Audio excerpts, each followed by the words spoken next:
So I hunt deer, but I hunt deer, and I would go out and hunt and not get the deer. I don't know if anyone ever had that happen before. But I would hunt, and so I would, you buy all the supplies, you get out there and you hunt, and I would come home with no deer. And the Lord said this after the van burned up. He said, let me show you how to hunt deer. Let me help you with your deer hunting. And I had no clue what he meant by that. It's like, what do you mean you're going to help me deer hunting? He said, take a check. On the check, write for my 1988 buck. It was 1988. He said, write on that check for my buck. I want you and your wife to join hands on that check, and then I want you to sow it into a ministry I tell you, and then I want you to confess Mark 11:24, therefore when you pray, believe that you receive and you shall have it. And the deer, you're thanking God before the deer shows up as if you already have it, because you do, by faith. I said, well, okay, so we did that. We lived in Oklahoma at the time. And, we didn't own land out there, but a friend of ours asked us if we'd like to come down for Thanksgiving at his grandma's house in Tahlequah. And so we had one day off, and he said, by the way, bring your rifle. There are a few deer around here if you like to deer hunt. I said, great. I didn't tell him, I sowed a seed for this deer. And so he went down there in the morning on Thanksgiving, and you went in the dark because I was going to go hunting, so you get out there early. And so I asked Don, this is his grandma's house, I said, Don, where do I go to hunt? And he stood there for a minute thinking, and that bothered me because he didn't have a clue.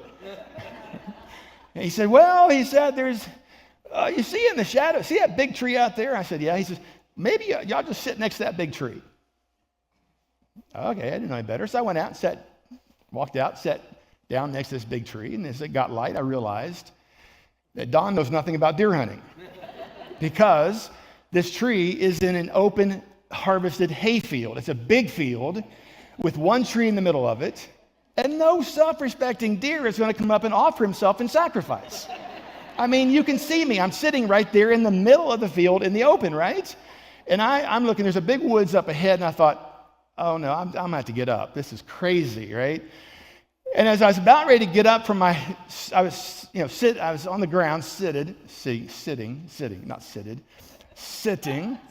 Seated. Is that okay? Thank you. My 4-point student, 1.3 student, so that's good. She's my English scholar. All right. So as I was sitting there, all of a sudden I heard, anyone here ever heard a deer snort?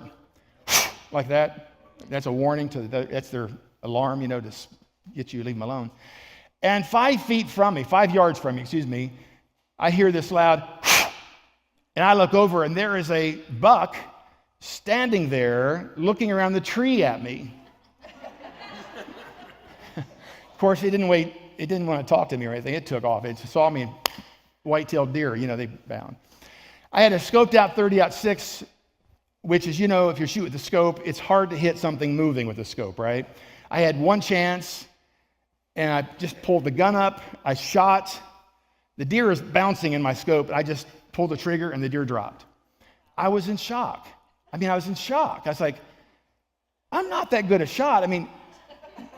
It happened so fast. But the day that I had sown my seed, I took a piece of paper out to remind myself what God said. On it, I wrote, on this date, according to Mark 11:24, I received my buck. And I had that in the coat that I was hunting with, and so my friend heard the shot, comes running out, and he goes, did you get it? And I said, yeah. I said, Don, I got it, but I didn't get it. I'm not that good. I pulled that paper out. I said, this is what God told me to do, and there's the deer. Now, that caught my attention. I couldn't tell you how the kingdom works yet, but I did that. We moved to Ohio during that summer, between that next deer season, and I did that again, and within 30 minutes, I had my buck. The next year, I had my buck for almost 40, whatever 88 is, 35 years, whatever that is, 40 years. I don't hunt deer. I receive them. Now, that's a whole different thing. I receive them. Now, I began to experiment as God began to show me how the kingdom operated. I began to experiment. Now, one day, I tell a lot of stories, so I like to illustrate what I'm talking about. But so I got a couple deer, and then I thought, well, I'm going to try bow hunting. We're now at the old farmhouse.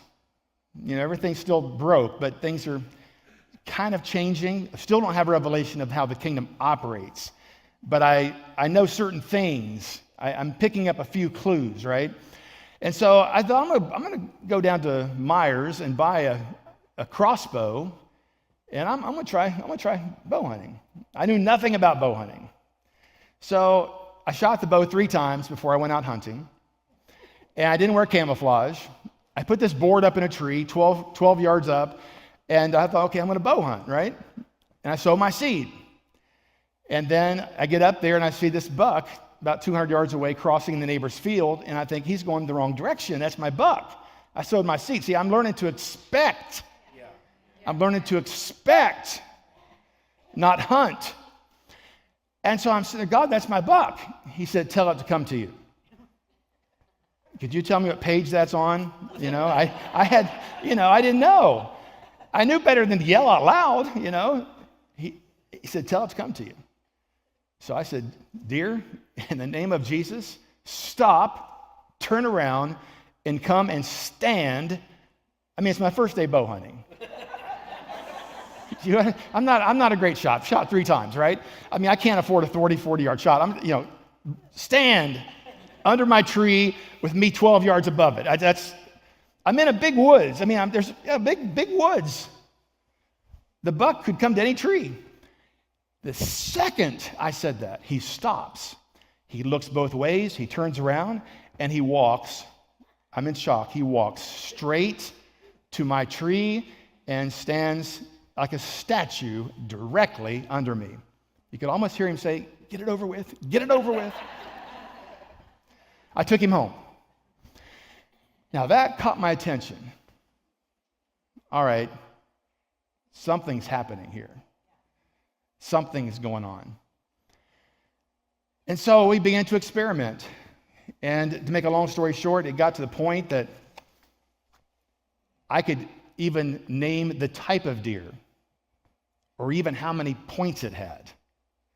And I have a video I'll show you at the end of the session exactly how that happens. But crazy stories that people that don't understand how the kingdom works go, that's nuts. You can't do that. You can't expect to win every time.